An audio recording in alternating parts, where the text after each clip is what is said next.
Hola chicos, el día de hoy vamos a hablar sobre las zonas de intensidad y las áreas funcionales, dos temas que nos permiten identificar según la zona y el área en la cual nos encontramos trabajando, eh, qué direcciona o qué aspectos estamos buscando modificar en el deportista o estamos buscando mantener. Es importante que cuando yo digo, bueno, estamos trabajando zona 2, quiere decir que estamos teniendo una orientación para buscar unas adaptaciones o buscar unas modificaciones a nivel estructural, a nivel orgánico en ese deportista. Entonces vamos a conocer o vamos a dar como una introducción de que son cuatro zonas, ubiquémoslas acá, son cuatro zonas y de esas cuatro zonas están compuestas por tres áreas funcionales.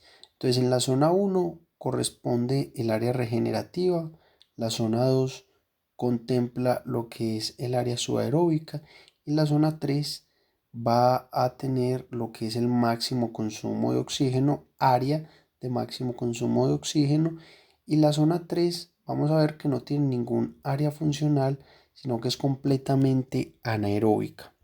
Entonces empecemos hablando sobre la zona uno. La zona uno corresponde o es inferior al 59.9% con relación a la intensidad máxima, es decir, todos los valores que estén por debajo del 59.9% hacen referencia a esa zona uno que la vamos a llamar regenerativa. Es importante entender que porcentajes de intensidad por debajo del 30% no van a producir ningún tipo de estímulo a nivel orgánico. Entonces estaríamos hablando que el rango podría estar entre el 30 y el 59.9. Miremos algunas de las características del área regenerativa que está adentro de esa zona uno. ¿Listo?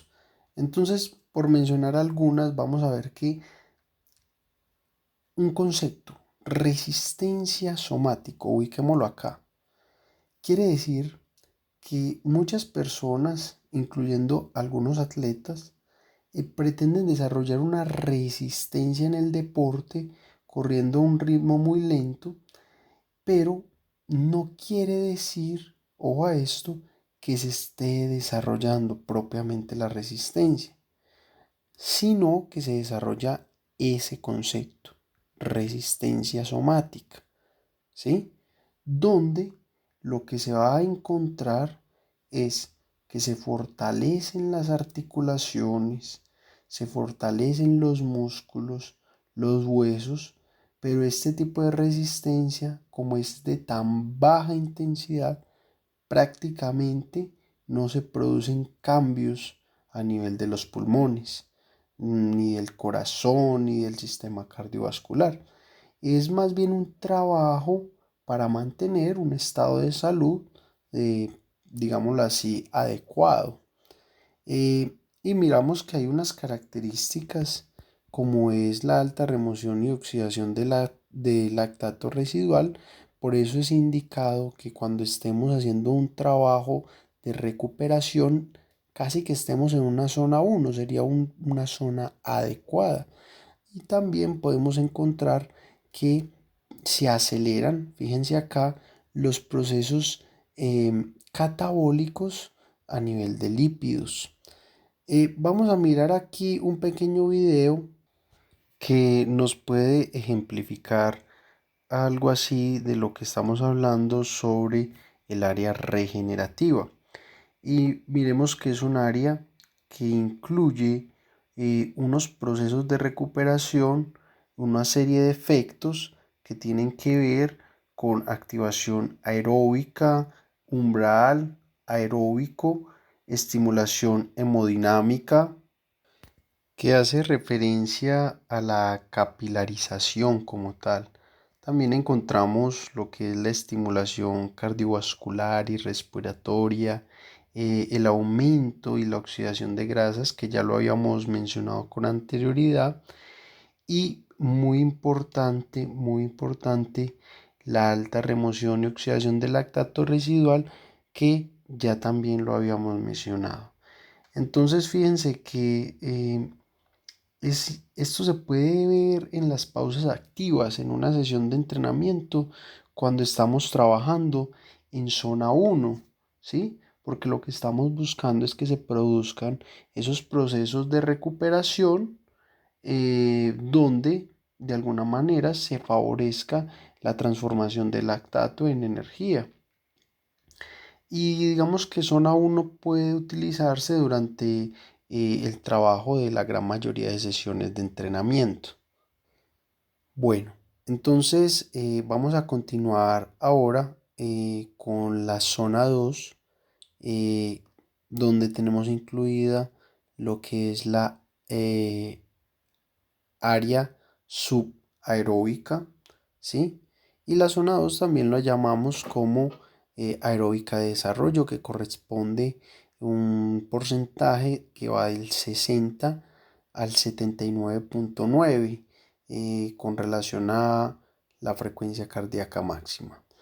Entonces fíjense que esta zona representa el primer nivel de trabajo dentro de los mecanismos aeróbicos. Es decir, va a tener una serie de repercusiones mucho más altas donde podríamos mm, pensar que en este punto ya hay una mayor influencia para poder mejorar la resistencia.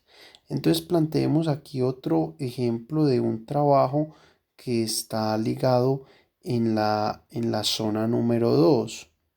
Y lo que veremos es que son trabajos donde hay un aumento de intensidad y por ende se induce un aumento en el número y el tamaño de la mitocondria. También incrementa la mioglobina y las enzimas oxidativas. Entonces, fijémonos que de alguna manera hay una repercusión con respecto a que el esfuerzo es mayor.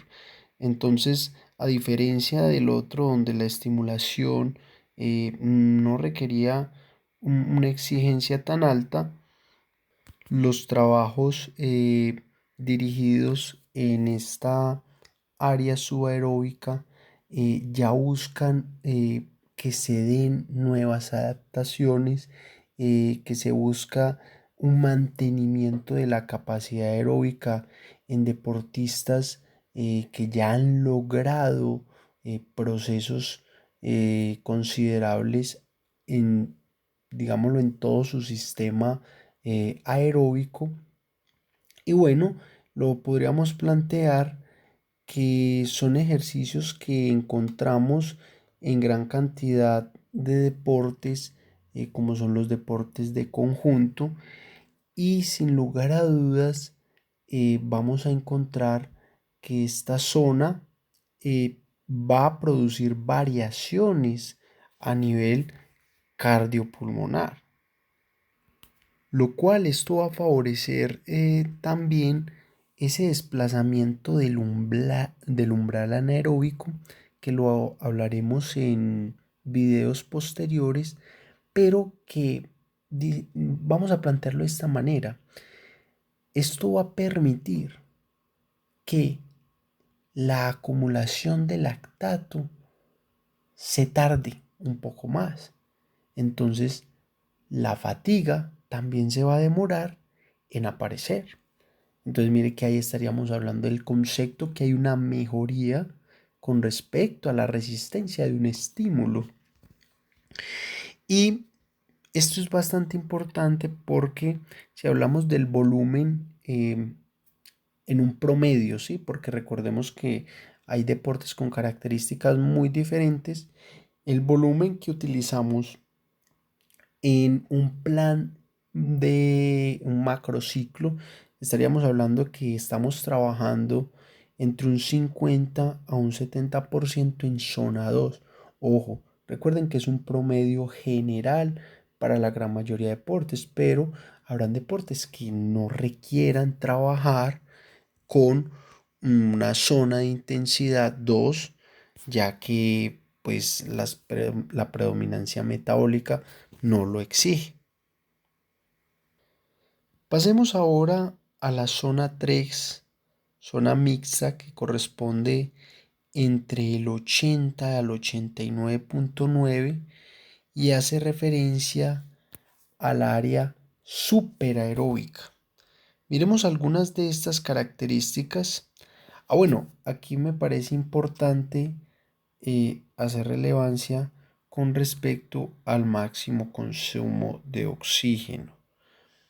Si bien estamos caracterizando que el área superaeróbica, es decir, se establecen las bases para el aumento o el máximo consumo de oxígeno, porque de alguna manera la ciencia ha demostrado que trabajar en esos límites, es decir, donde estamos produciendo que el organismo casi que esté en el límite, va a crear mayores condiciones y va a favorecer el aumento del rendimiento, tanto, ojo a esto, tanto de direcciones funcionales aeróbicas y anaeróbicas.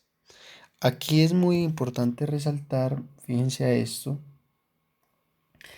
que lamentablemente solo se trabaja entre un 18 o un 20% en estas condiciones. Y también es importante resaltar que no todas las personas tienen un promedio de máximo consumo de oxígeno en zona 3, sino que lo podríamos encontrar en zona 2.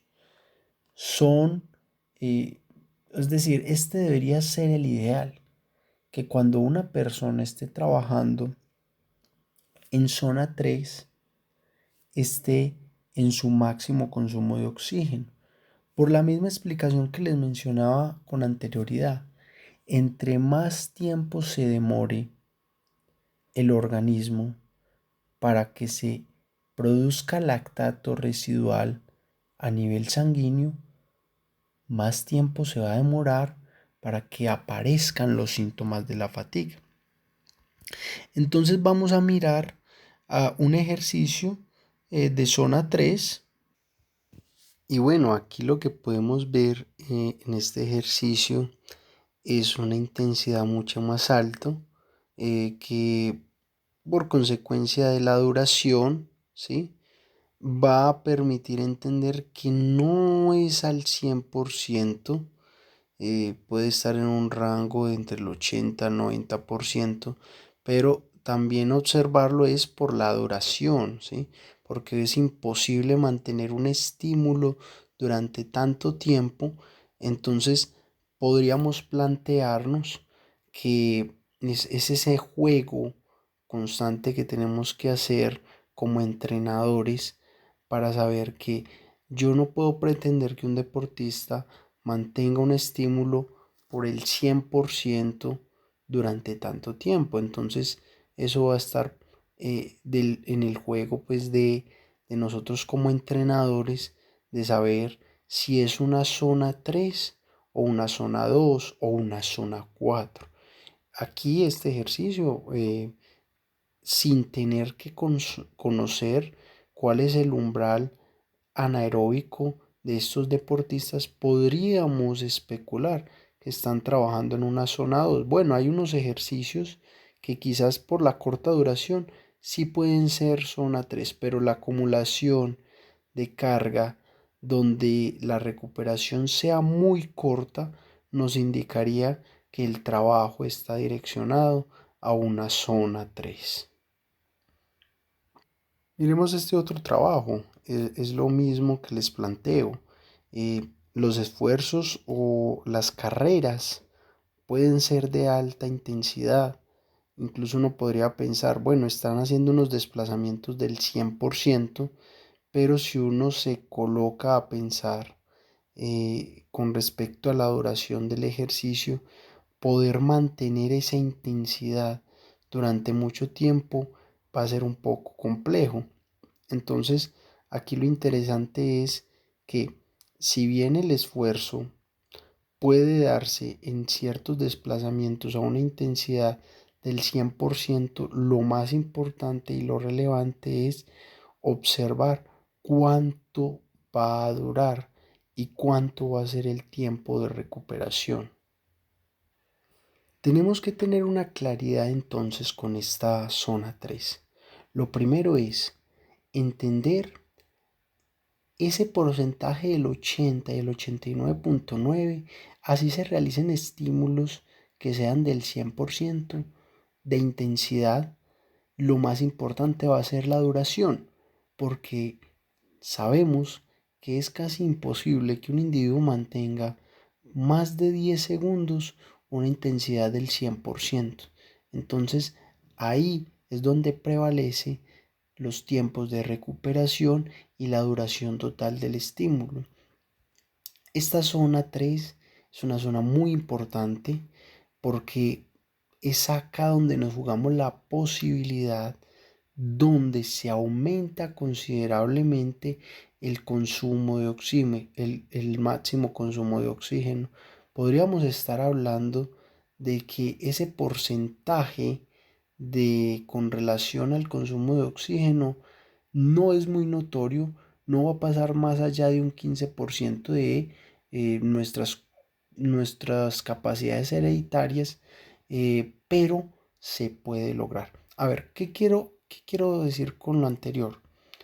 Si bien nosotros nacemos con unas predisposiciones genéticas con respecto al VO2 máximo, consumo de oxígeno máximo, esas modificaciones pueden llegar a alterarse máximo hasta un 15%.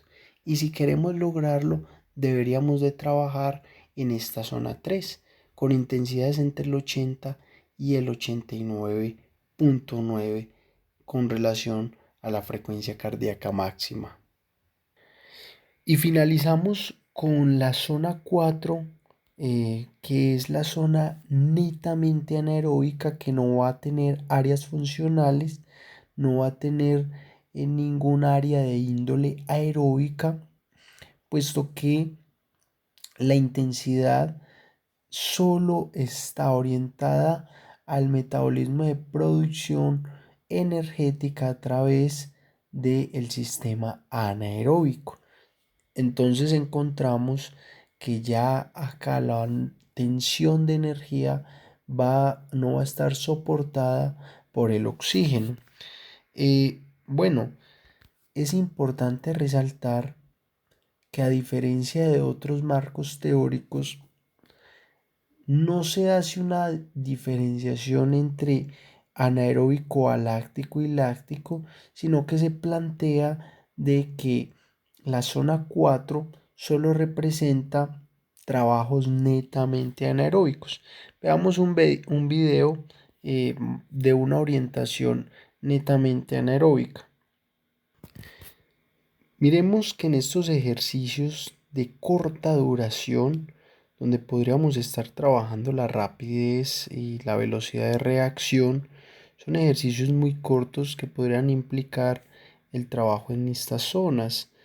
Son, digámoslo así, acciones motoras que implican que la manera para ejecutarse estén desde una índole puramente anaeróbica. Podríamos también plantear que no solo los ejercicios de rapidez o velocidad de reacción, también carreras que representen velocidad pura podrían estar en esta índole.